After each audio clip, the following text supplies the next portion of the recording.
Video conference ಮುಖಾಂತರ ದರ್ಶನ್ ಹಾಜರಾಗಿದ್ದಾರೆ ವಿಚಾರಣೆಗೆ. 17 ಆರೋಪಿಗಳು ಕೂಡ ಹಾಜರಾಗಿದ್ದಾರೆ. 17 ಆರೋಪಿಗಳನ್ನು ಕೂಡ ಹಾಜರು ಮಾಡಿಸಿದ್ದಾರೆ ಪೊಲೀಸರು. ವಿಡಿಯೋ ಕಾನ್ಫರೆನ್ಸ್ ಮುಖಾಂತರ ದರ್ಶನ್ ಕೂಡ ಇದೆಲ್ಲ ಹಾಜರಾಗಿದ್ದಾರೆ. ಇದಕ್ಕೋಸ್ಕರ ಜೈಲಲ್ಲಿ ಎಲ್ಲ ಸಿದ್ಧತೆಗಳನ್ನು ಮಾಡಿಕೊಳ್ಳಲಾಗಿತ್ತು.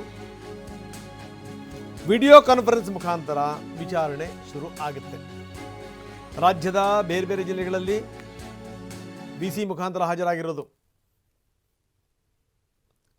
ದರ್ಶನ್ ಸೇರಿದಂತೆ 17 ಆರೋಪಿಗಳು ವಿಡಿಯೋ ಕಾನ್ಫರೆನ್ಸ್ ಮುಖಾಂತರ ಈಗ ವಿಚಾರಣೆಗೆ ಹಾಜರಾಗಿದ್ದಾರೆ.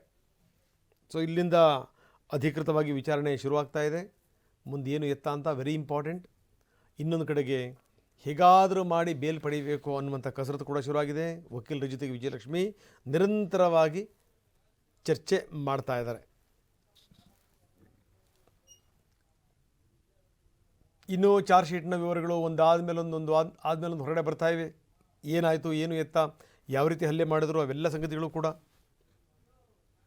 ಇದೆಲ್ಲದರ ನಡುವೆ ಇವತ್ತಿನಿಂದ ವಿಚಾರಣೆ ಹಾಜರಾಗಿರೋದು.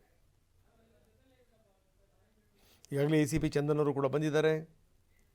ವಿಡಿಯೋ ಕಾನ್ಫರೆನ್ಸ್ ಮುಖಾಂತರ ದರ್ಶನ್ ಅವರನ್ನು ಕೂಡ ಹಾಜರುಪಡಿಸಲಾಗಿದೆ. ವಿಚಾರಣೆ ಶುರು ಆಗಿದೆ.